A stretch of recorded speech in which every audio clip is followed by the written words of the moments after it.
나를 대신해서 십자가에서 죽으신 예수님의 사랑과 은혜 분명히 믿습니까? 자, 그런 사랑을 믿는다면 우리 주님이 원하시는 거, 나라와 민족을 위해서 계속 우리가 기도를 해야 합니다.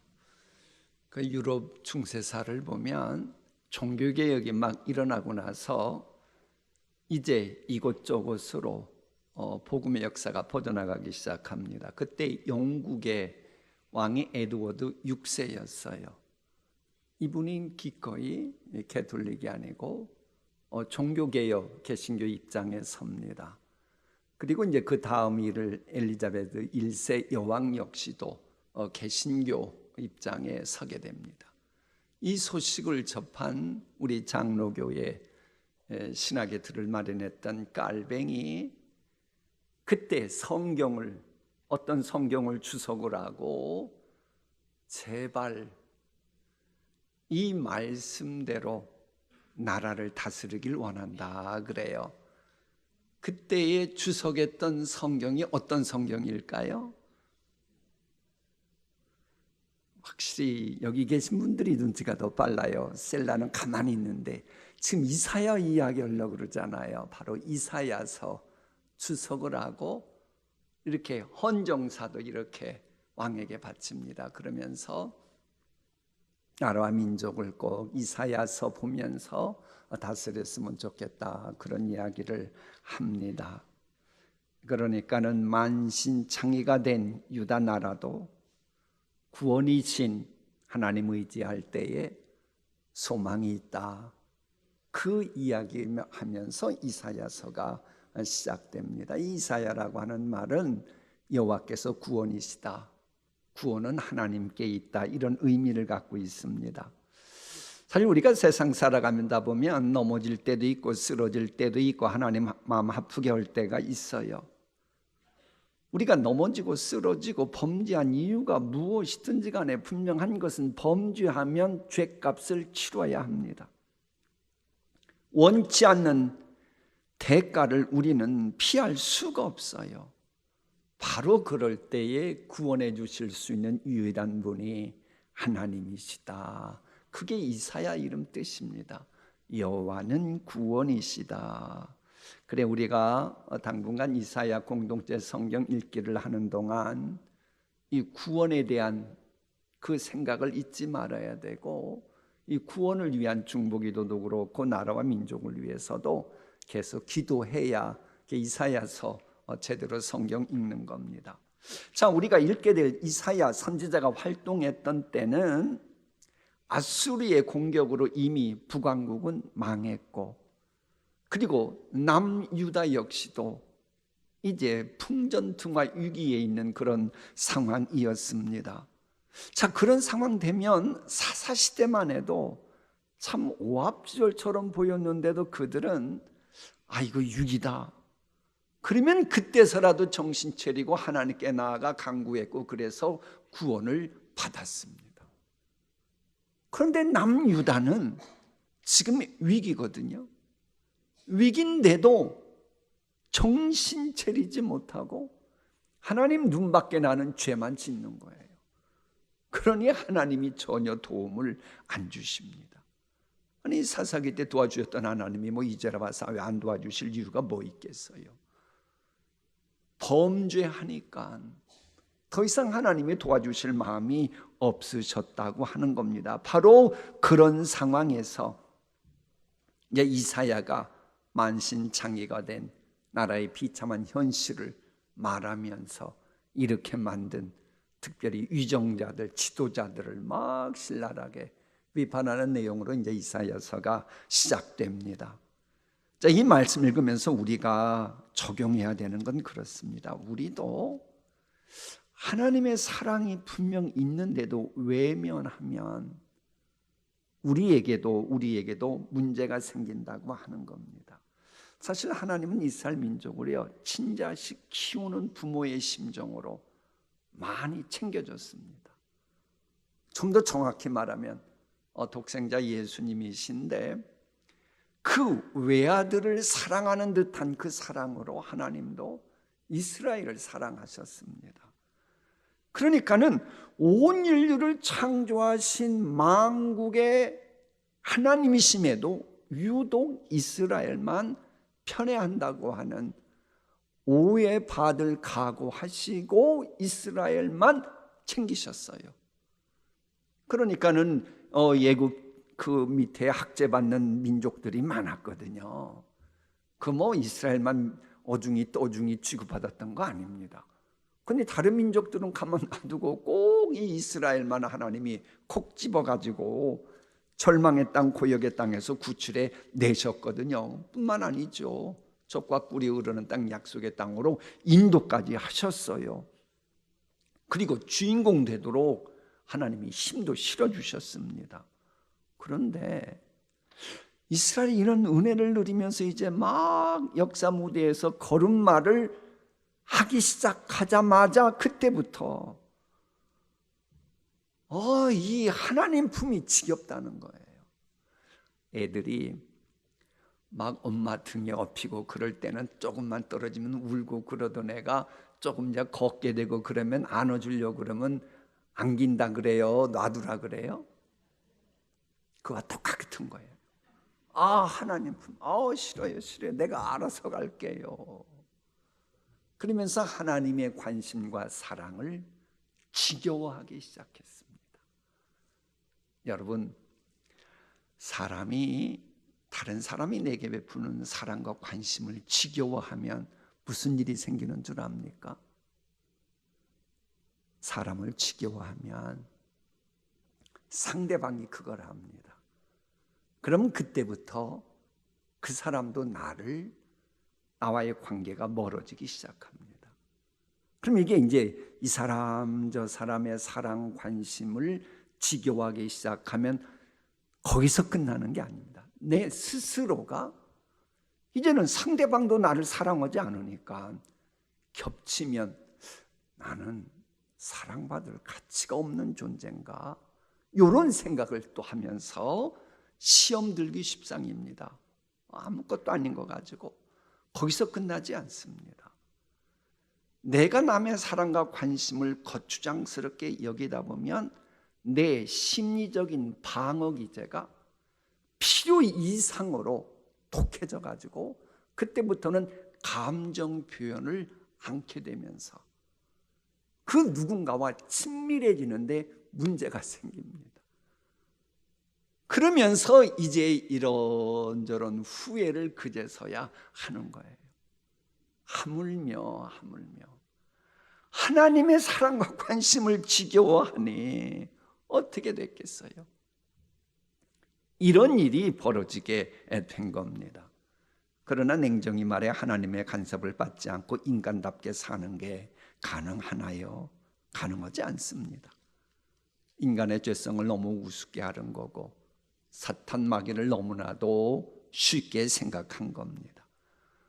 사탄 마귀가 얼마나 간교하고 치밀한지를 몰랐다가 결국은 죄는 죄대로 짓고 회복이 불가능한 그런 상태가 된 겁니다.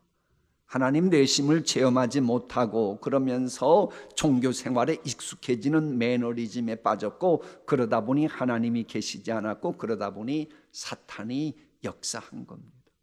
하나님이 계시지 않는 가운데 조금 있으면 그런 말씀 읽을 거예요.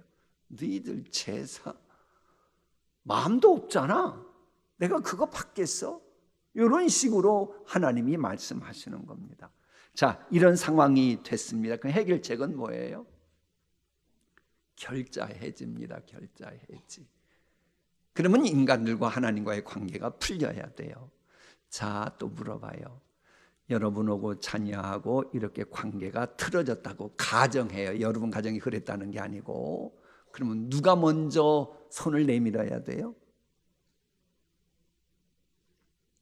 크면 자식이 먼저 힘 있는 자식이 해야 되고, 어렸을 때는 보통 부모님이 먼저 챙겨주지요. 하나님이 그러신 겁니다. 이대로 나갔다가는 안 되겠어요.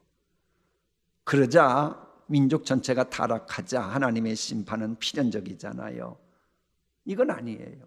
그러려고 출애굽시킨 거 아니고 지금까지 인도한 거 아닙니다. 그래서 하나님은 진노의 칼을 휘두르는 대신에 그들 스스로가 좀 죄악을 깨닫고 돌아오면 용서해 주시는 그 방법을 택한 겁니다.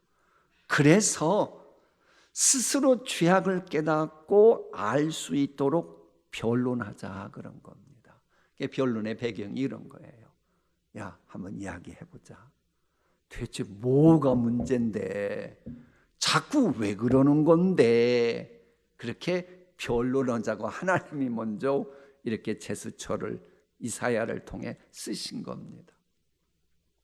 그럼 이럴 때 빨리 변론에 응했더라면 하나님은 얼마든지 그들의 마음을 움직여서 설득시킬 수 있었을 것이고, 그러면 그들의 죄가 주홍 같고 진홍 같을지라도 흰눈보다도 양털보다도 더이게 깨끗이 씻음받는 길이 열렸을 겁니다. 그런데 그들은 그렇게 하질 않아서 계속 문제가 되는 겁니다. 혹시 우리 가운데 아니 하나님이 그렇게까지 양보하실 거라면 좀 확실하게 너희들 죄 다 용서했다, 그러시면 되지, 왜 꼭 굳이 변론하자고 하나님 그러시는 건가, 이런 생각하실지 몰라요. 그건 우리가 신앙생활할 때 잊지 말아야 되는 게 있습니다. 여러분, 하나님은 그렇게 하실 수가 없어요. 하나님은 전지전능하시지만 속성상 공의와 정의의 하나님이시기 때문에 그러실 수가 없는 겁니다. 집 나간 자식 찾는 애타는 부모의 심정으로 그게 1장 초반부에 나와요. 이스라엘을 대하고 또 21절에 보면 쉽게 말하면 그겁니다. 외간 남자하고 눈이 맞아 집을 나간 음란한 아내인데 그 음란한 아내를 기다리는 자애로운 남편의 심정으로 이스라엘이 참여하기를 지금 호소하고 있는 겁니다. 거기까지예요. 그렇다고 해서 이스라엘의 불신앙과 범죄를 마냥 묵인하실 수 없는 분이기 때문에 변론하자 그런 겁니다. 변론을 끝까지 하지 않으면 이제 하나님은 심판하실 수밖에 없기 때문입니다. 이게 바로 기독론의 진수를 예표하는 내용입니다. 변론 이야기하고 하는 게, 여러분, 그래서 우리 예수님은 그러신 겁니다.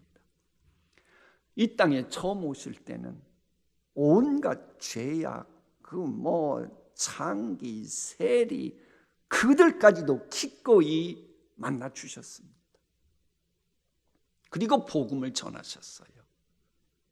그러나 거기까지입니다. 재림하실 때는 죄와 상관없는 사람들만 예수님이 상종하십니다. 여러분, 우리 주님 지금 재림하시면 만날 수 있지요? 왜 아멘 소리가 적어요? 내 죄 사신 예수님 믿습니다. 지금 요 얘기 하라는 건데, 바로 그래서 변론하자. 변론하면, 그래서 주님 앞에 내가 죄인입니다. 그러면 그 심령은 죄와 상관없는 자가 되어 주께서 챙겨주시고 함께 하시는 겁니다. 자, 그런가 하면 오늘 또 읽게 될 이사야 2장은 북이스라엘이 패망한 후에 외롭게 남게 된 남왕국 유다의 종교적 도덕적 타락으로 인한 처참한 죄악상에 대해 하나님이 심판을 담론히 선포하시는 그 1장과는 달리 미래의 영광을 말씀하시는 내용으로 시작됩니다. 한때 영국을 떠오르는 태양 같은 나라라 그랬어요. 그러나 어느 순간부터 더 이상 떠오르지 않고 해가 지는 나라가 되고 말았지요. 교회도 한때 잘 나가던 해처럼 떠오르는 교회였다가 쇠락하고 있는 교회들이 많아지고 있습니다. 본문에 나오는 남왕국도 그렇게 대단했었는데 석양에 지는 것 같은 나라였다는 겁니다. 이걸 분명히 말하면서 왜 갑자기 미래의 영광을 이야기하느냐? 하나님께로 돌아오면 다시 잃어버렸던 영광 회복할 수 있다고 하는 이야기입니다. 여러분, 교회도 쇠락하다가도 지금 미국 교회가 그러지 않습니까? 막 부흥했다가 쇠락했다가 다시 미국도 영국도 일어나는 교회들이 지금 막 생기고 있습니다. 하나님과의 만남이 제대로 이루어지면 다시 떠오르는 태양과 같은 공동체가 될 수 있는 겁니다. 그렇게 만드시는 분이 예수님이십니다. 그러니까 이사야 2장에 말하는 영광스러운 미래는 바로 의의 태양 되신 예수님이 모든 걸 다스리시는 메시아 시대를 예표하는 겁니다. 당연히 메시아가 통치하면 말씀이 살아 움직이고 말씀이 살아 움직이면 참된 평화가 임하게 되지요. 물론 완전 무결한 평화는 우리 예수님 재림하셔야. 왜? 우리 예수님 재림하시면 참된 평화를 막는 모든 것은 다 이제 정리가 되기 때문에, 없기 때문에 완전히 이루어집니다. 그러나 지금이라도, 지금도 말씀이 지배하는 마음 천국, 가정 천국이 이루어지면 그 평화가 이루어지게 됩니다. 그래 이사야서에 나타난 그 평화는 실은 그겁니다. 아브라함에게 하셨던 약속의 말씀이 성취돼서 이루어지는 거였어요. 여호와께서 아브라함에게 이르시되 너는 너의 고향과 친척과 아버지의 집을 떠나 내가 네게 보여줄 땅으로 가라. 내가 너로 큰 민족을 이루고 네게 복을 주어 내 이름을 장대하게 하리니 너는 복이 될지라. 너를 축복하는 자에게는 내가 복을 내리고 너를 저주하는 자에게는 내가 저주하리니 땅의 모든 족속이 너로 말미암아 복을 얻을 것이라 하신지라. 저게 옛날 옛적 아브라함 때문에 주신 말씀이에요. 그러다가 저 말씀이 다윗 때에 또다시 성취됐어요. 그리고 또다시 이사야가 하나님의 은총 가운데 저렇게 될 미래의 영광을 말하게 된 겁니다. 하나님의 말씀은 사라지지 않습니다. 반드시 살아 움직입니다. 그러므로 내가 하나님과의 관계만 제대로 가지면 그 말씀이 살아 움직인다니까요. 자, 봐요. 불이 있어요. 불이 있고 여기다가 딱 덮었어요. 그러면 빛이 비쳐요? 안 비쳐요? 그러나 불은 있어요? 없어요? 아니, 누가 꺼지는 불 얘기한 거 아니에요. 하나님의 불이 꺼질 리가 없죠. 덮었기 때문에 없는 것처럼 보여도 불은 살아있는 겁니다. 하나님의 말씀이에요. 세상 인간이 만든 그게 아니고 하나님의 말씀이기 때문에 내가 부족하면 말씀이 없는 것 같아도 내가 하나님께로 향하면 그 말씀은 살아 움직이게 되는 겁니다. 자, 이런 영광스러운 미래를 말씀하신 하나님이 또 갑자기 시온의 죄악된 형태를 또 언급하십니다. 하나님 영광스러운 미래상을 선포하시다가 왜 졸지에 분위기 바꿔서 버림받은 모습을 지적할까요? 이런 첨예한 대조를 통해 가지고 너희들이 미래의 영광 누리게 되는 것은 인간의 노력과 힘으로 되는 게 아니다.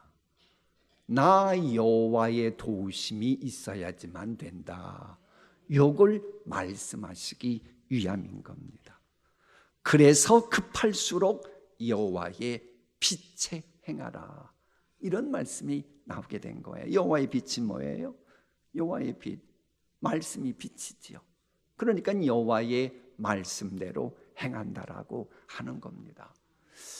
이 간혹가다가 교회 다니는 분들 가운데 세상이 막 던져버리는 세상적인 오물에 뒤집어 쓰는 그런 길을 걸어가는 분이 간혹 보여요. 그거 왜 그런 줄 알아요? 그런 길을 가고 있으니까 그런 일이 벌어지는 거예요. 그러나 여호와의 빛, 여호와의 빛이면 사탄 마귀의 오물이 쏟아지는 길인지 은혜의 길인지 보는 눈이 생기잖아요. 영안이 어두워서 못 본 거예요. 그래서 우리가 이 세상 살아갈 때 순간순간 선택도 하고 그래야 되기 때문에 여호와의 빛에 행하자, 이런 말씀이 있는 겁니다. 자, 그러면 여호와의 빛에 내가 행하는지 아닌지를 알 수 있는 시금석이 뭐예요? 이 본문대로 하면 어리석은 우상숭배 이야기가 나옵니다. 여러분, 어리석은 우상숭배의 결과는 좀 있으면 나올 거예요. 두더지와 박쥐. 여러분, 박쥐 혹시 좋아해요?